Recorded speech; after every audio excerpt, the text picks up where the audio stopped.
Assalamualaikum warahmatullahi wabarakatuh. Perkenalkan, nama saya Kumara Herdiah Hawas dengan NIM 2017401136 kelas 1 MPIC.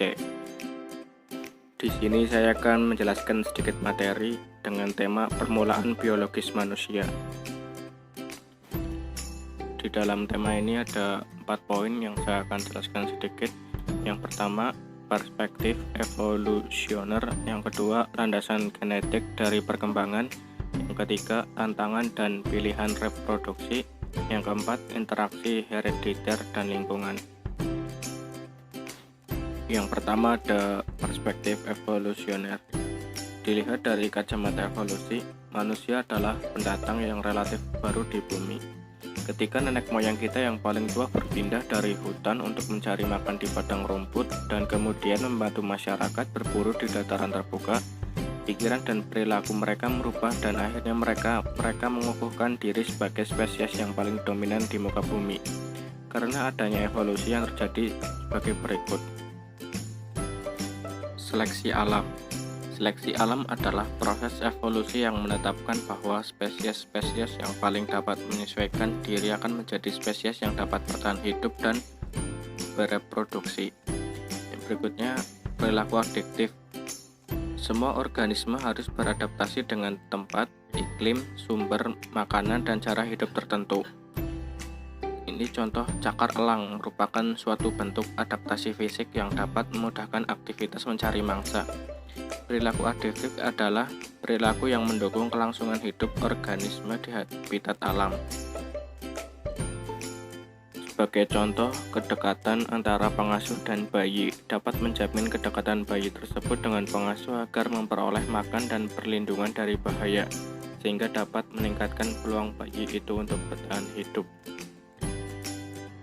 Poin kedua yang saya akan jelaskan ada landasan genetik dari perkembangan. A. Gen kolaboratif.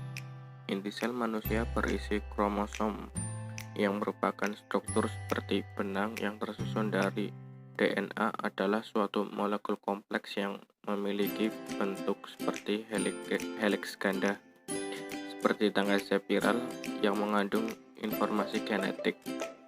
Gen, unit informasi genetik, adalah suatu segmen pendek dari DNA. Gen mengarahkan sel untuk memproduksi dirinya sendiri dan menghasilkan protein. Selanjutnya, protein adalah bangunan sel-sel yang juga merupakan regulator yang mengarahkan proses-proses tubuh. B. Gen dan kromosom. Gen-gen ini tidak hanya berkolaborasi, gen-gen itu bersifat tahan lama. Terdapat 3 proses yang menjelaskan inti dari fakta ini: mitosis, meiosis, dan pembuahan. Semua sel yang terdapat di dalam tubuh Anda, kecuali sperma dan telur, memiliki 46 kromosom yang tersusun atas 23 pasang. Sel-sel ini dihasilkan melalui sebuah proses yang disebut mitosis. Poin ketiga yang saya akan jelaskan adalah tantangan dan pilihan reproduksi. Yang A. Tes diagnostik prakelahiran. Terdapat sejumlah tes yang dapat memperlihatkan apakah janin berkembang secara normal, seperti ultrasound, sonografi, MRI janin, embryonic pilus sampling, anisotropin testis, tes darah ibu. Yang B. Infertilitas dan teknologi reproduksi.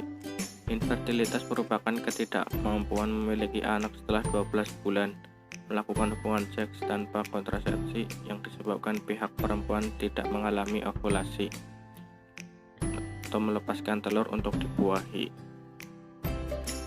C. Adopsi. Adopsi adalah proses sosial dan sah untuk membentuk sebuah relasi orang tua anak di antara orang-orang yang tidak memiliki hubungan biologis. Poin terakhir yang saya akan jelaskan ada interaksi herediter dan lingkungan.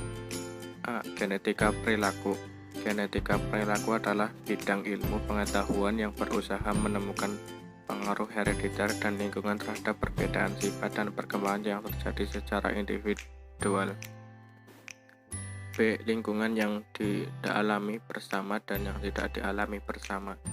Pengalaman lingkungan yang dialami bersama adalah pengalaman bersama di suatu lingkungan di antara kakak beradik, antara lain kepribadian dan orientasi intelektual orang tua. status sosial ekonomi orang tua, dan lingkungan rumah. Sebaliknya, pengalaman lingkungan yang tidak dialami bersama adalah pengalaman anak yang unik di dalam ataupun di luar keluarga, yang tidak dibagi di antara kakak beradik. Cukup sekian yang dapat saya sampaikan. Mohon maaf apabila perkataan saya ada yang tidak dipahami dan materinya kurang lengkap. Sekian dari saya. Wassalamualaikum warahmatullahi wabarakatuh.